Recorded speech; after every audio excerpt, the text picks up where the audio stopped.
हम पंजाब असम्बली में तहरीक इंसाफ की एक रुकन मोहतरमा मोमना वहीद साहबा से बात करेंगे जो कि फ़ोन लाइन पे हमारे साथ मौजूद हैं। अस्सलाम वालेकुम मोमना साहबा। वालेकुम सलाम मीर साहब। जी बहुत शुक्रिया। अच्छा नासिर साहब, मैं मोमना साहबा से बात शुरू कर लूँ। मोमना साहबा, ज़रा मैं आपको पहले एक सुनाना चाह रहा हूँ फवाद चौधरी साहब का बयान जो उन्होंने 26 दिसंबर को दिया था, जिसमें उन्होंने कहा था कि परवेज़ लाई साहब एतमाद का वोट ले लेंगे।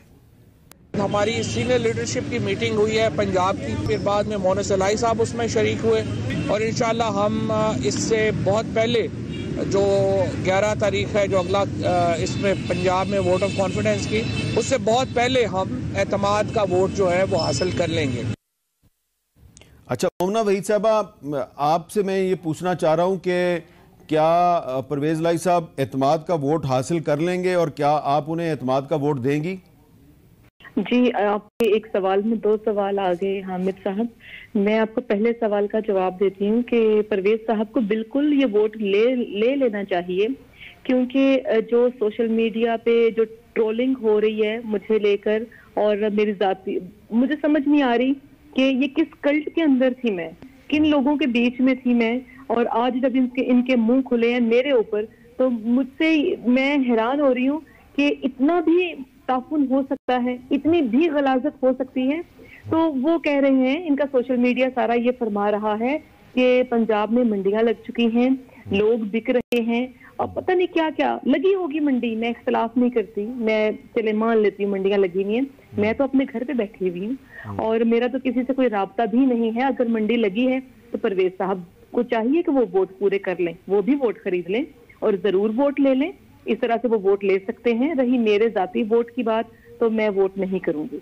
मेरे कुछ तहफ़्फ़ुज़ात हैं और वो तहफ़्फ़ुज़ात वक्त गुजरने के साथ डेवलप हुए, कोई अचानक से मेरे मामला खराब नहीं हुए। मैं पिछले हमारे सारे साथी, हमारे दोस्त गवाह हैं कि मैं तो पिछले 4 महीने से जा ही नहीं रही असेंबली, मैं तो इजलास में बैठ ही नहीं रही, किसी किस्म की कार्रवाई का हिस्सा नहीं बन रही। पिछले दिनों पार्लिमानी मीटिंग थी, मैं बीमार थी, मैं नहीं जा सकी। मैंने चीफ विप को बताया कि मेरी तबीयत अच्छी नहीं है, चेयरमैन बुला रहे हैं, आप उनको बता दें कि मुझे कोविड है, सब परेशान होंगे, अगर बहुत जरूरी भी है आना तो मैं कैसे आ सकती हूँ। चीफ विप साहब ने कहीं पर किसी को कोई पैगाम नहीं दिया, बिल्कुल मतला नहीं किया, ना सीएम ऑफिस में ना हमारी पार्टी क़यादत को बताया गया। तो ये फिर ये है कि शायद खान साहब को अंदर से ही कोई तनहा करने की कोशिश की जा रही है। खान साहब को मुझे नहीं पता कौन क्या बताता है और बिल्कुल ठीक बताता है, जिसकी वजह से आज हम ये दिन देख रहे हैं। पंजाब असेंबली स्टेक पे है, नेशनल असेंबली से हम बाहर हैं, अच्छी भली हुकूमत थी, सब कुछ ठीक चल रहा था। मुझे नहीं पता कि हमारे मशीर कहाँ से आए हैं। हुकूमत तो इम्पोर्टेड बन गई पाकिस्तान में, लेकिन मुझे ऐसा लगता है कि मशीर भी इम्पोर्टेड ही है, जिनको पाकिस्तान से, पाकिस्तान के अवाम से कोई लेना देना नहीं है। तो मेरा जवाब, मेरा ख्याल क्लियर हो गया काफी, मैं अपना वोट कास्ट नहीं करूंगी। अच्छा, कुछ आप थोड़ा सा वजाहत करेंगी अगर आप मुनासिब समझें कि परवेज लाई साहब जो हैं उनके साथ आपके क्या इख्तिलाफात हैं, क्यों आपकी पार्टी उनको सपोर्ट कर रही है तो आप क्यों सपोर्ट नहीं कर रही?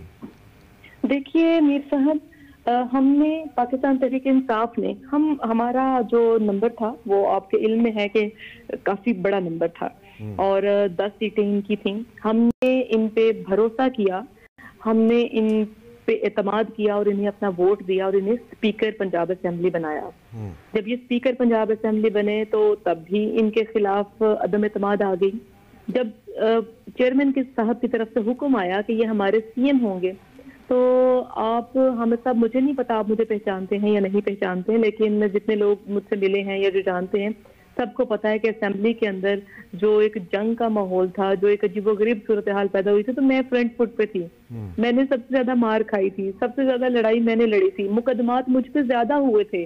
सब पे एक मुकदमा हुआ था बगावत का, मुझ पे 3 मुकदमे थे, दहशतगर्दी भी थी, असेंबली की वायलेशन भी थी रूल्स की, और तीसरा मुकदमा भी था बगावत का, बहुत कुछ था।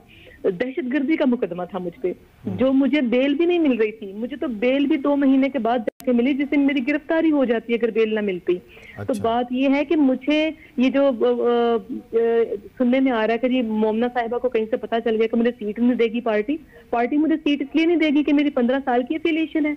पार्टी मुझे सीट इसलिए नहीं देगी कि 25 मई को मैंने मुंह पे शल खाए थे। पार्टी सीट इसलिए नहीं देगी कि मैंने वो जब गुल्लू भट्टो ने अटैक किया था गुजरांवाला में 2014 के धरने की जब शुरुआत थी, हम रैली लेके आ रहे थे जमान पार्क में, तो मेरा बाजू फ्रैक्चर हो गया था वहां पे दंगे फसाद में। पार्टी इसलिए मुझे वोट नहीं देगी कि मैं हमेशा हर मुश्किल वक्त में साथ खड़ी रही, ये एक अलग बात है। बात ये है कि परवेज साहब के घर में, गुजरात को मैं परवेज साहब का घर कहूंगी, वजीराबाद गुजरात का हिस्सा है, घर में हमारे चेयरमैन पे कातिलाना हमला होता है, 4 गोलियां उन्हें लगती हैं, आज तक FIR दर्ज नहीं हो सकी। परवेज साहब CM है सूबे के, कोई तो बात होगी इसमें। परवेज साहब इंग्लैंड जाते हैं, लोगों से मिलते मिलाते हैं, यहाँ पर कुछ खुफिया मुलाकातें होती हैं, थोड़ी मायूसी होती है, लेकिन इन मुलाकातों के बाद वो फौरन आके कहते हैं PTI वाले अपनी औकात में रहें, हमें हमारी औकात याद दिलाते हैं। तो भाई हम तो रह रहे हैं अपनी औकात में, फिर अब क्यों जरूरत पड़ गई। अच्छा, PTI वाले अपनी औकात में रहें, जब कहीं से कोई पॉजिटिव रिस्पांस नहीं मिलता तो आके बैठ जाते हैं, कहते हैं मैं इमरान खान के साथ हूँ। मुल्क साहब कुछ कहते हैं, परवेज साहब कुछ कहते हैं, और ये चीज खान साहब खुद भी एड्रेस कर चुके हैं। मैं परवेज साहब की बहैसियत एक सीनियर सियासतदान बहुत इज्जत करती हूँ, बहुत कदर करती हूँ, लेकिन जहाँ पे नजरिए की बात होगी, नजरियाती इख्तलाफ हर किसी का हक है। नजरियाती इख्तलाफ का मतलब ये नहीं है कि कोई गद्दार हो गया, कोई भाग गया, किसी की कीमत लग गई है। ये अगर जमहूरियत हमें इतना भी हक नहीं देती तो फिर मैं समझती हूँ कि डेमोक्रेसी ना किसी जमात के अंदर है ना पाकिस्तान के अंदर है। अच्छा, आप इसलिए परवेज लाई साहब को वोट नहीं दे रही, नंबर 1 कि आप ये समझती हैं कि गुजरात में जहाँ पे इमरान खान साहब पर हमला हुआ तो उसकी FIR दर्ज नहीं हुई, और आज तो इमरान खान साहब ने खुद भी कह दिया अपनी प्रेस कॉन्फ्रेंस में कि जो DPO है वो अपना शामिल तफ्तीश नहीं हो रहा और उस DPO को अभी तक वहाँ से तब्दील नहीं किया गया। तो आप ये नहीं समझती कि जिस तरह आप अपनी बेबसी और बेचारगी का इजहार कर रही हैं, तो आज इमरान खान साहब ने भी उस बेबसी और बेचारगी का इजहार किया है? ये बात ठीक है, लेकिन मैं ये समझती हूँ कि खान साहब ने बहुत बड़ा स्टेप लिया ना, तमाम इदारों के खिलाफ खड़े हो गए, तमाम सियासतदानों के खिलाफ खड़े हो गए, किसी के साथ वो मुज़ाकरात की टेबल पे नहीं आना चाहते। तो 10 सीटों वालों से मेरा ख्याल है कि हमें इतना ज्यादा तो ब्लैकमेल नहीं होना चाहिए। असेंबली डिसॉल्व करने के और भी आईनी तरीके, मैं सबसे पहले अपना रिजाइन देती हूँ। हम 176 पहले अपना इस्तीफा देते हैं, 10 इस्तीफे परवेज साहब भी दे दें।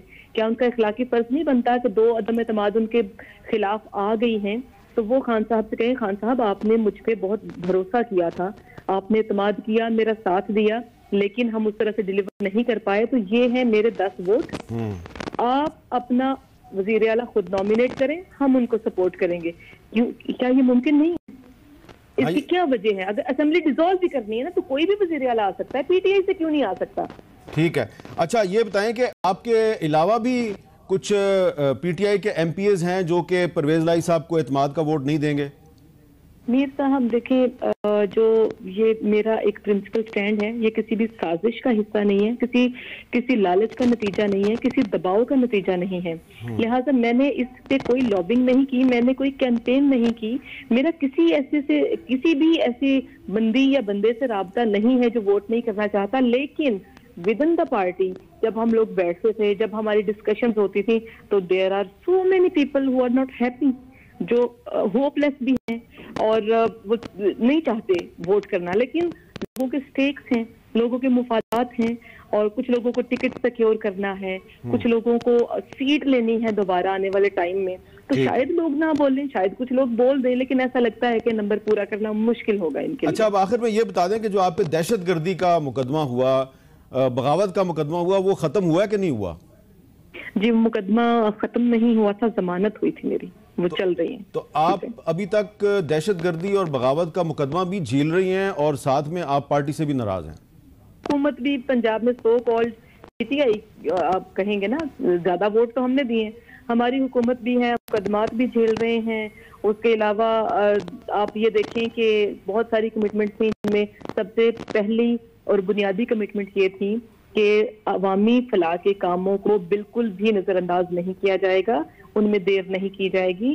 पंजाब जो है वो सियासी अदम इस्तेहकाम का शिकार रहा है बहुत अरसा, तो हमें ये सारे काम करने हैं। लेकिन मुझे ऐसा लगा कि सियासी अदम इस्तेहकाम शायद मंडी बहाउद्दीन और गुजरात में ही था, क्योंकि वहां तो चीजें ठीक होने लग गई, लेकिन बाकी सारा सूबा बेयारो मददगार बिल्कुल जैसे कोई यतीम है।